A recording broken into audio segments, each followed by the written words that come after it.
Hello, everyone, and welcome to the Ops Roundtable. I'm Katrina Ness, joined by Ted Ings, and we have an amazing group here with us today.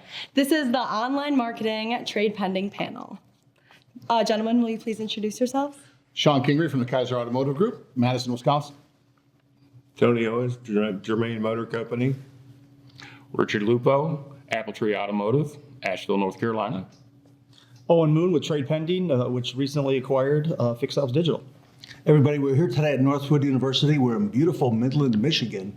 Owen, if I could, let me start with you, if you don't mind. Yeah. Owen, why has online service marketing become such a huge focus in our industry right now? Yeah, great question. You know, it really has kind of come to the forefront over the last few years. I think a lot of it has been circumstantial, right? I mean, when you look at like COVID, you look at the inventory shortages we had, there was just a lot of challenges on the variable side. And so I think dealers had to really lean in on the service departments to keep their business running during those time frames and to, you know, kind of just put a new emphasis on fixed operations. And so, you know, now that that's happened, I think they looked at that and said, hey, we need to keep that going, even though, you know, some of our current conditions have kind of come back. And so I really believe that that was one of the biggest things, at least from what we saw, you know, with our growth and kind of the way we go about helping stores is they were definitely leaning in on that department over the last few years. And Richard, that's something you've got into as well, online service marketing. Absolutely. Yeah, you've got to find a way to connect with your customers. And, you know, the buzzwords, omni-channel, things like that. You know, our demographic of our customers, we still have a direct mail component that still has a large signal, but we are all over social media, banner ads, you know, remarketing or retargeting, all those things, just 360 degrees touching that customer as many different ways as we can, partnering with companies like Fixed Ops Digital to do that online marketing. And Tony, I know Germain Motor Company is a big part of that. Hardly a day goes by when I don't see a post from you on LinkedIn. Why the importance of all that? Well, Owen hit that right on the head. There is nothing more important, particularly since COVID, that these things take place. There's so many new ways to go about this, and his company is very good at it. And Yep. I can't place enough emphasis on the importance of keeping that relationship going with your customer in every way possible, whether it be social media, whatever the case may be, advertising. It's extremely important to reach everyone. And I know, Shon, it's something that you noticed when you got to Kaiser Automotive Group because we had a conversation about that. We did, you know, and it's funny, you can't underestimate how informed customers are these days. Clients know more about the cars than you do, and you have to understand that, you have to accept it. It's not just on the variable side, it's on the fixed sides too. And obviously, Owen and I have had a relationship for many years, and he brings that to the forefront. He makes sure your ads are meaningful, they're truthful, and they match up with the OEMs have. And you're a client of Trade Pending Fixed Ops. I am absolutely, he has all my stores. Okay, super. Wonderful. I'm going to ask you guys, what are some effective ways to help bring customers into your dealership? We'll start with Shon. You know, I think you have to go after what's after them. I mean, I hate oil change coupons what they are, but people are still looking for those. You can't forget those. And as we only see clients now every 10,000 miles or even longer, it's more important than ever that you're in their face. You have to remind them, because when they're due, they're due. I'm a firm believer that even if you did a free oil change, if you're not due for one, you're not going to go to one. We don't make it convenient to get service at a dealership. We all know that.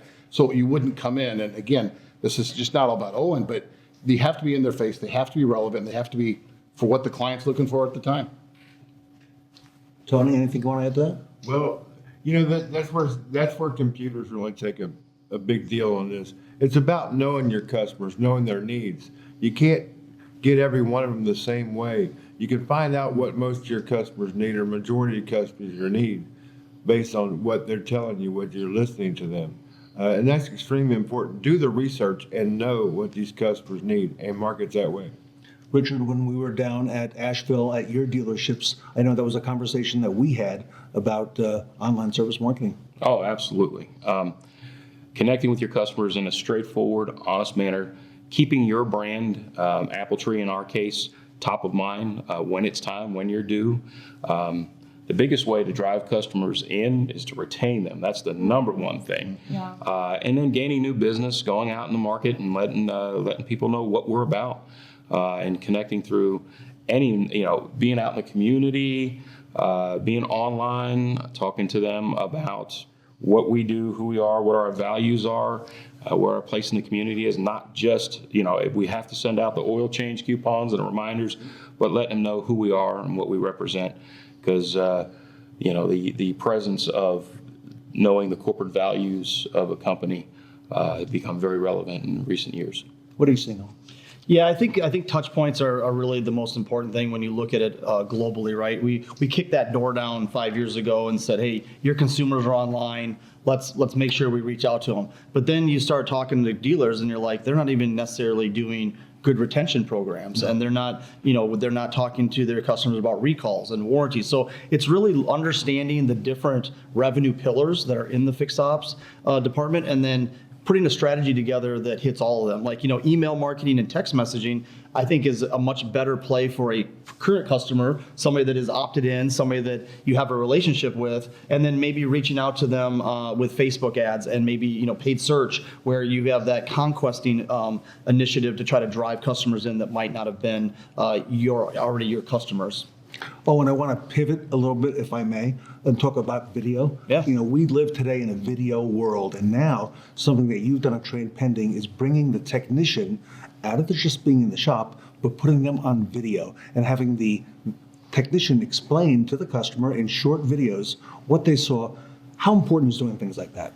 Video is huge. It creates trust, authenticity, and really gives the consumer that visual of like, hey, this is something that needs to be done. Maybe it's brake pads, maybe it's a filter. It's one thing to put it on a phone call, call the customer and talk about it, put it on an email. But when you can actually show them in video, you are going to get more of those additional recommended services.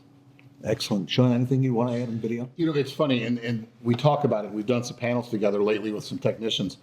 Clients trust technicians more than they trust the advisor.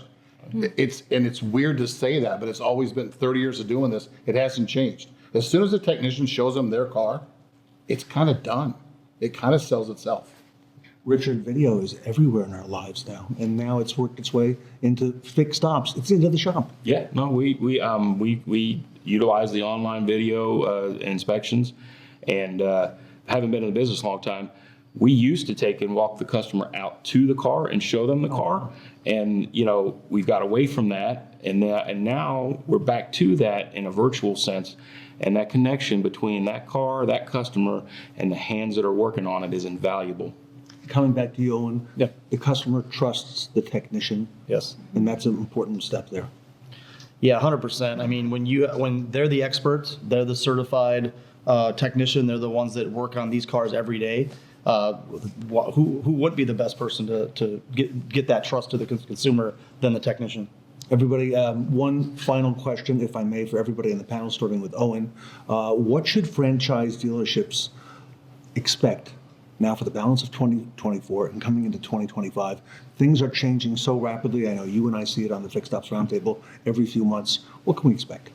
There's a report that came out recently talking about that 20% of consumers are behind on their oil changes. So we're actually seeing it go backwards. Like when I first started talking to stores 5 years ago about this type of thing, people are like, oh, I don't need any more oil change business. That's changing, right? So we have to take the current conditions and adapt our marketing to that. And I think that's something that as we move into the rest of this year, into 2025, again, kind of looking at everything in pillars and then coming up with the best strategies to reach those maintenance customers, to reach those general repair customers, to reach those recall customers. You have to look at everything individually. You cannot, make it a global strategy.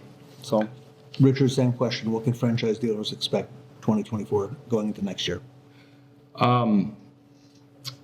We can expect to have to be in touch with our customers even more as there's uncertainty in the markets. It's a 4-year cycle that we go through, and there's uncertainty. And if you put yourself in the eyes of a consumer, you have to be able to be that person, that company that is their choice, because those choices come harder when there's uncertainty surrounding. And through the balance of 24 and into 25, I think that it's the most important thing that we can do is be top of mind for our customers and let them know that when they do make those choices, that they're making the right choice to do business with us. Tony, if you look into your crystal ball for the balance of this year and next year, what do you see ahead in terms of online service marketing? More of the same and then some. Great car people know what's going on ahead. You have to see these things coming. Extremely important that you do that. They're great chess players in a rule. The biggest thing is that I see is a lot more of the same, and keep researching ahead. A lot of your owners right now are owning older cars, so you're going to focus on that a little bit, and I imagine that's going to grow because the front end is so up and down, and it's going to remain that way probably because it's a cycle. That's the way the car business is. Focus on the older cars right now is what I would do. Shon, you're seeing a lot of that as well. Yeah, absolutely. And I'm going to go off of what Owen, because I don't need to beat down what they've already said. You know, if people are really 20% over on their oil changes, guess with the intervals we're going now, it's a scary number. I mean, you're talking 12 to 15,000 miles, and it is what it is. They're not made to go that long. My challenge would be to test your marketing. Go on your own website, see where your websites are, see what message you're sending out to your clients. If you got a coupon out there that still has a 2023 date on it, because it happens, you got to test yourself. Yeah. Everybody, thank you for being here with us on the panel today. Owen, thank you. Trade Pending, Fixed Ops Digital, formerly, again, for being here, not just on the roundtable, but at beautiful Northwood University in Midland, Michigan. Thank you. Everybody, we have a lot more coming up. Stay with us on the Fixed Ops Roundtable. We will be right back.